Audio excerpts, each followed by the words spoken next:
So the first thing we're going to do is we're just going to create some parents or some game objects to hold our tracks.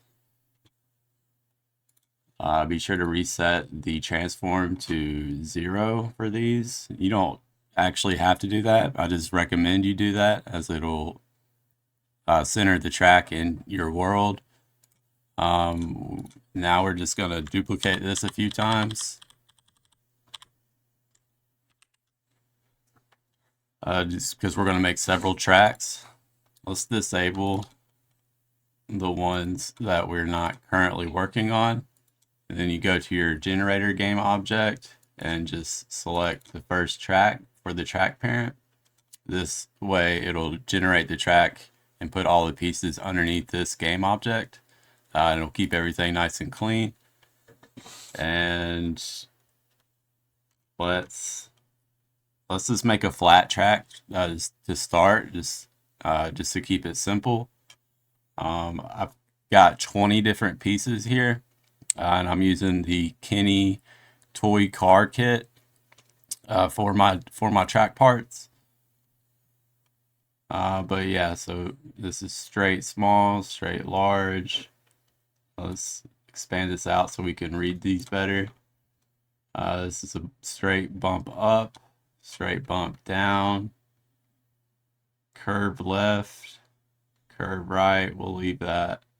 Let's get rid of the loop, or we can actually leave the loop because there's no elevation. We just want to disable all the elevated pieces right now because we want the track to be flat. And the loops are actually, even though it might look like there's some elevation changes, there's really not, because the end position is on the same y-axis as the start position. So left turn large, we'll leave. Ramp down, all the ramps ups and ramp downs we want to disable. So to disable it, you just set its probability to 0.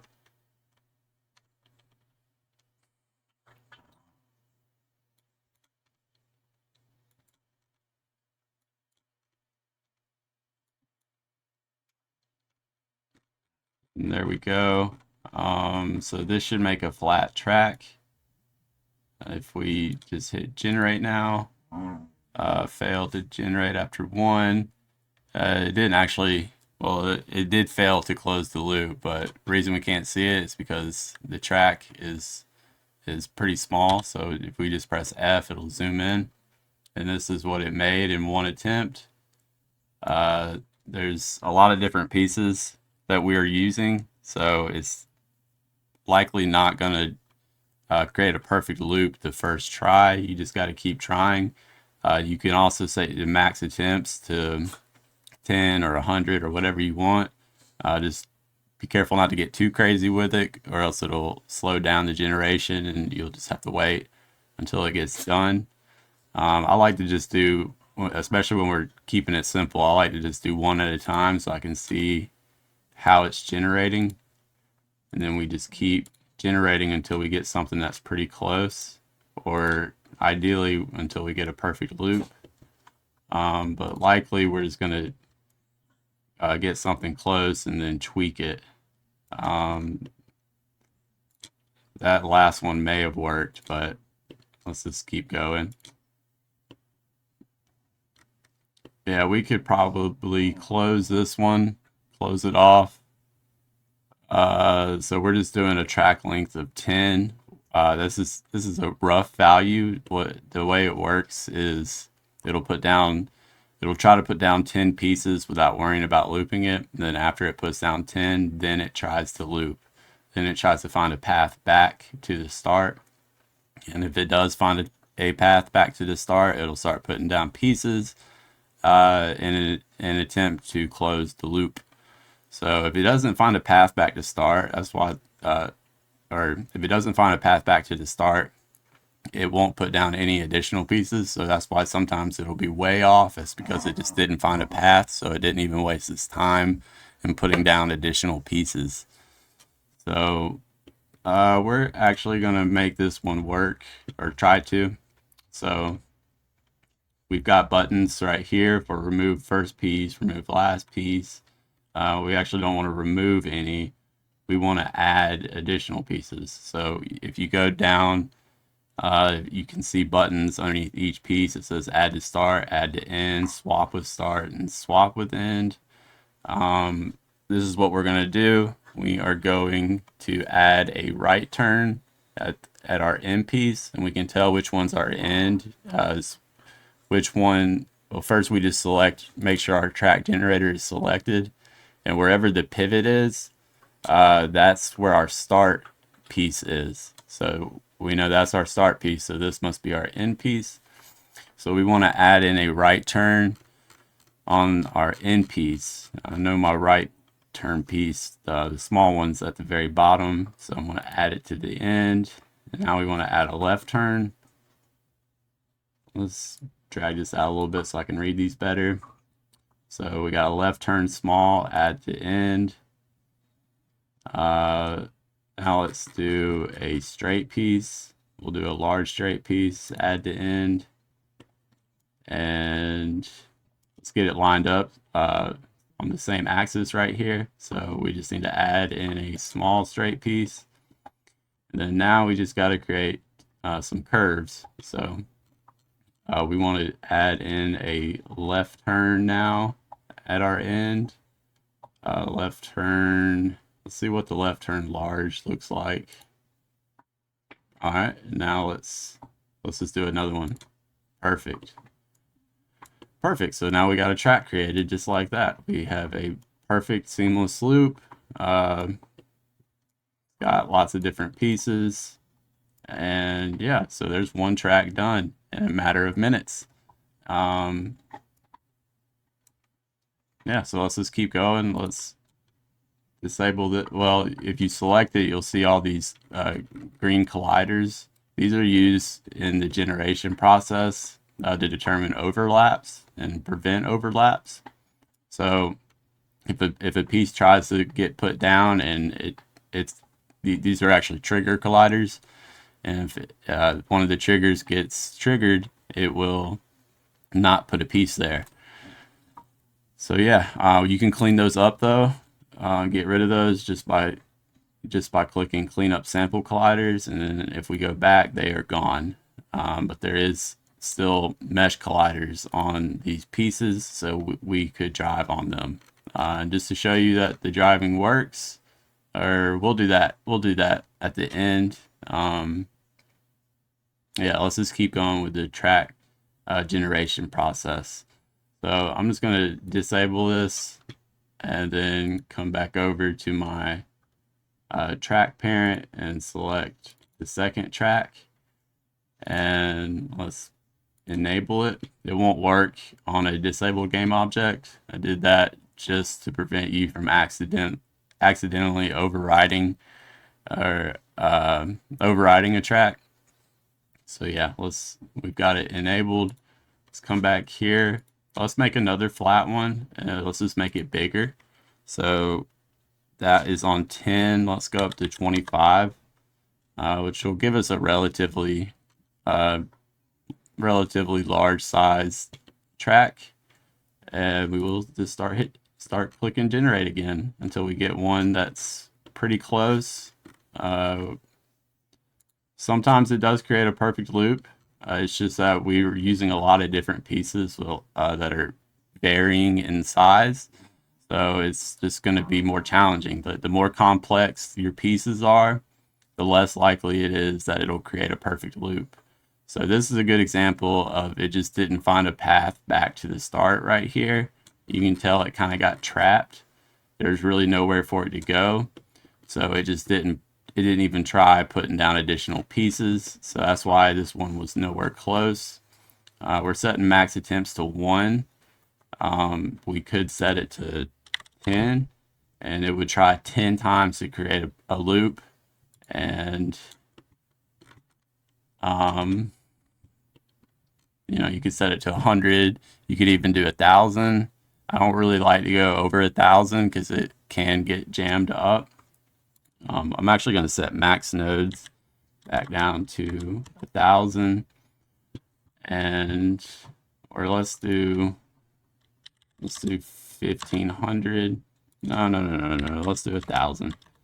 And I won't get into the max nodes. It's just basically it has to do with the A star path calculation back to the start. The higher it is, the more likely it is that your editor will get bogged down. But 1000 is a pretty good value. And let's generate some more.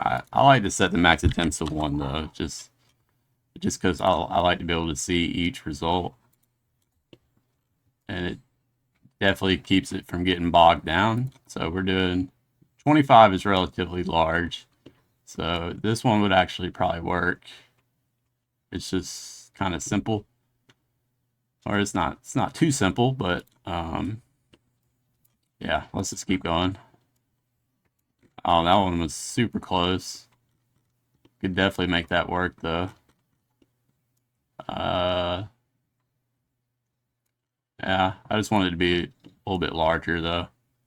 Like I said, this track length is a rough value. Like if it's able to complete a loop before that, then it will. Got some overlap here. I do like this though. I like the loops. I like how some of them were consecutive back-to-back loops. Trying to decide. Yeah, let's make this one work. So we can tell this is our start. Let's get rid of the first piece a few times. Let's get rid of the last piece. Let's get rid of that first piece again. And so we need to add a turn here. Might just need one large piece on the end. So we know this is our end right here. So we need a large right turn. Let's see what that does. Right turn large. Really close. Now we just need a small straight piece. And there you go. There's another track made relatively easily and in a very short amount of time. So yeah, let's clean up the sample colliders. Let's disable it and let's make another one. Let's just keep going. Let's see what we can make. And drag that in as the new track parent. And let's add in some elevation now. So let's go back down to our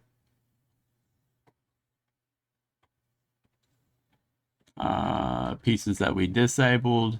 And let's add in some elevation. And to do that, I'm going to do a value of 20%, 20%, 20%.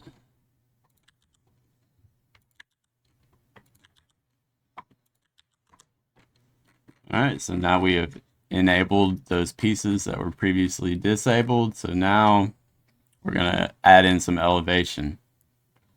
This elevation weight is pretty important, especially when or only if you've got elevated pieces. That just makes it a higher priority for the A-star algorithm. It prioritizes elevated pieces, or getting the elevation correct and getting it when putting down pieces. Like, it prioritizes elevation. So I would just leave that at 1000. And let's start small with 10 pieces and just start generating tracks.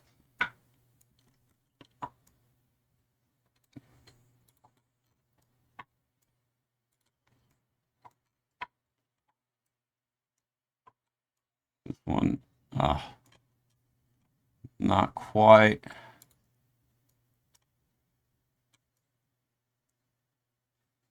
Mike could make that one work.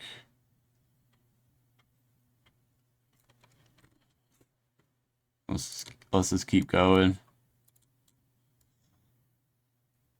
Mike can make that one work.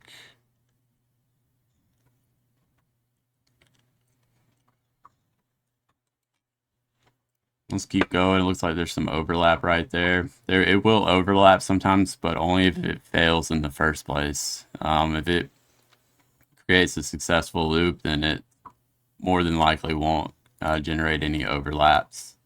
See how this is a prime example. It failed. It was just trying to get back to the start, and it overlapped a little bit. That one's really close. Got the elevation good. Yeah, let's make this one work. So that is, that's the end piece. So let's get rid of it. Remove that last piece, and then let's add in, might actually work if we just do a curve to the left. Yep, perfect. Perfect. Yeah, you can see we got some elevation to our track. Got pieces that like go down and come back up. So yeah, there's a small elevated track created. Let's disable it. Let's enable our next track. Let's be sure to set it as our track parent. And let's increase our track length to 25. Let's just start generating.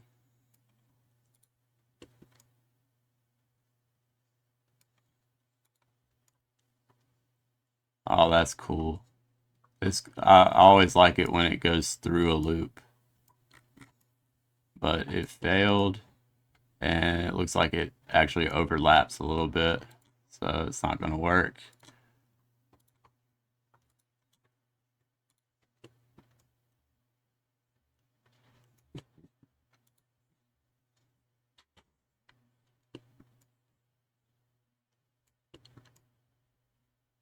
I went through the loop also, and it got really close to completing. But it looks like it may have some overlap also. Looks like it does, which is a shame because I really like that one. But we actually could probably make that work. We'd have to get rid of those pieces. Oh, shoot, let's try it. So yeah, we're just gonna remove these last few pieces, and then add in a straight.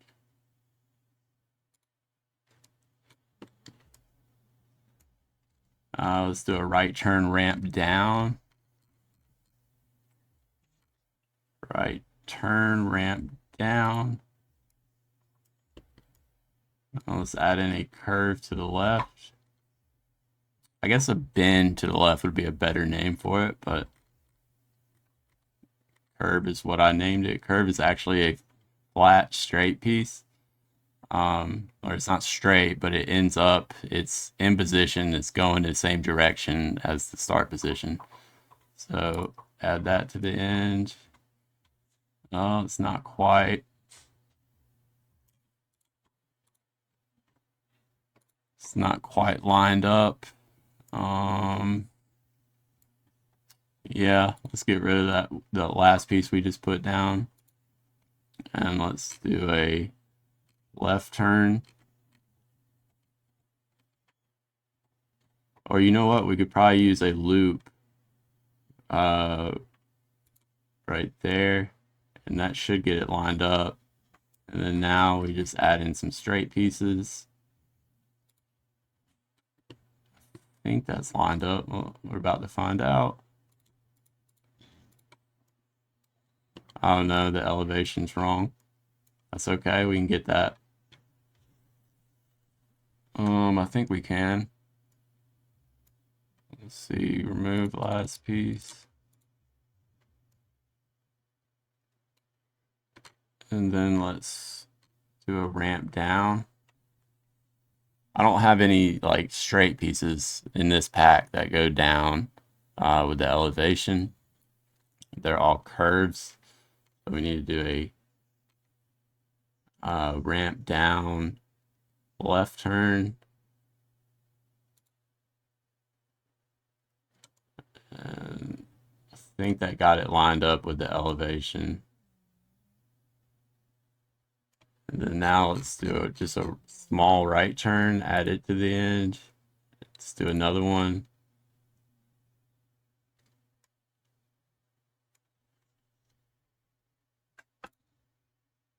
And let's get rid of that piece. It's at the start. And then let's go add in some, I should just be 2 more left turns, I think. Left turn small, add to end, and add to end. And there you go. Another really cool loop track. It even goes through one of the loops, which I really like for some reason.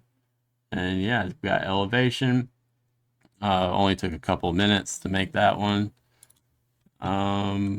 Yeah, so another track created. Let's clean up the sample colliders. And I think you kind of see how it works with this. Let's make one more really large one.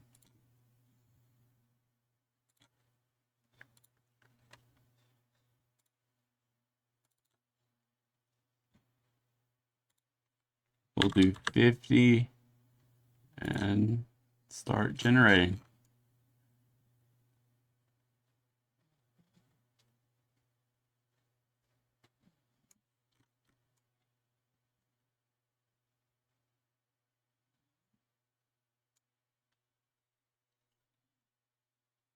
All right, let's make this work. Let's make it work. So right turn ramp up is what we want. Right turn ramp up.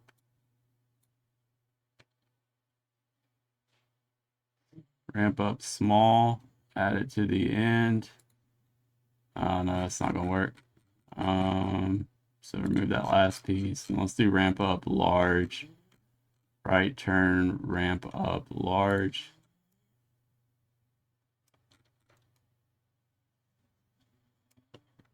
Now let's do a left turn ramp up small.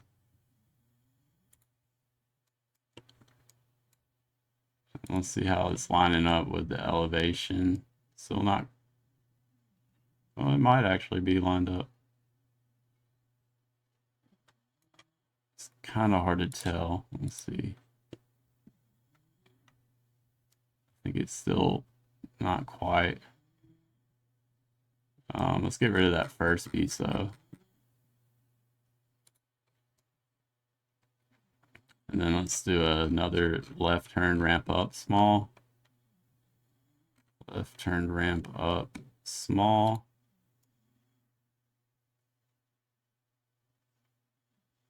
And I don't think it's quite lined up yet. Let's do a right turn ramp up small.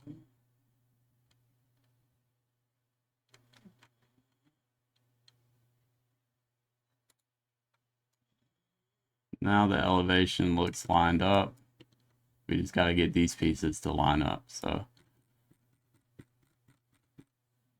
let's remove that first piece.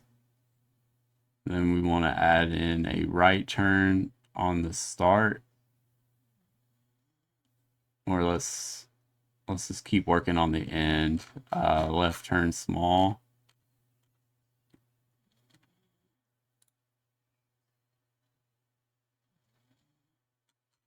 Yeah, let's do a right turn small, add it to the start.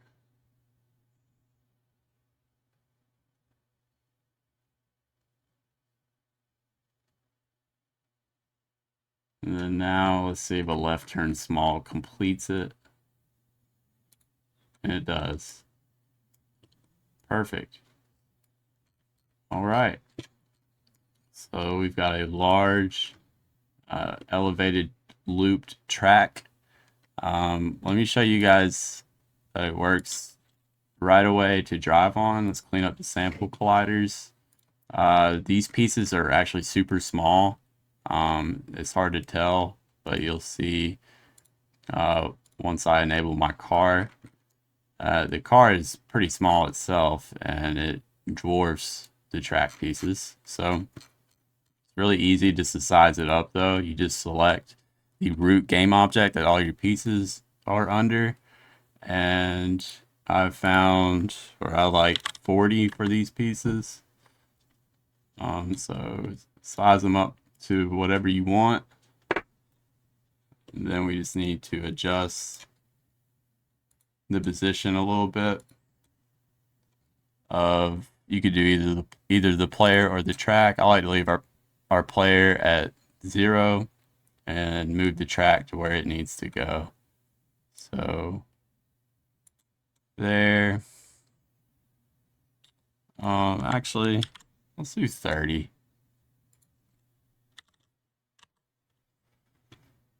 30 and move it into position.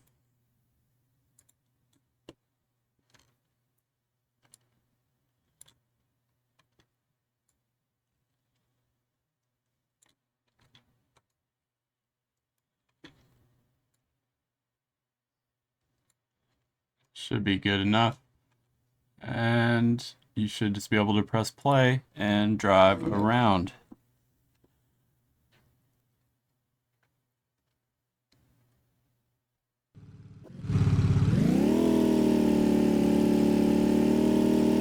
And there you go. Just like that, you've got a drivable track. We made several tracks. This is our most complex one though. This is our largest one, and it's got elevation. It's not just a flat, boring track. Yeah, we even got loops. You see it works. I'm using, for my car, the InvisiSphere controller.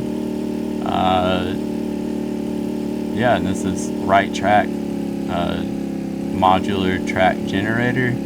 I've been working on all this stuff for the past couple months, and I plan on bringing it to the asset store or selling it on my Patreon or selling it somewhere. There should be a link in the video, or I'll update the video once I have it listed in some marketplaces. But yeah, you can see it works really well. Super easy, especially once you get the hang of it. I've already got all the pieces in the generator for you. I've got several different pieces, or several different, well, it's really just one track pack, but I've got several different colors for these tracks. You got an all orange one that looks like Hot Wheels tracks. I like this one. This is my favorite. And then there's also a striped version. But yeah, that's it, guys. Thank you for watching. I really do appreciate it. And stay tuned for more stuff.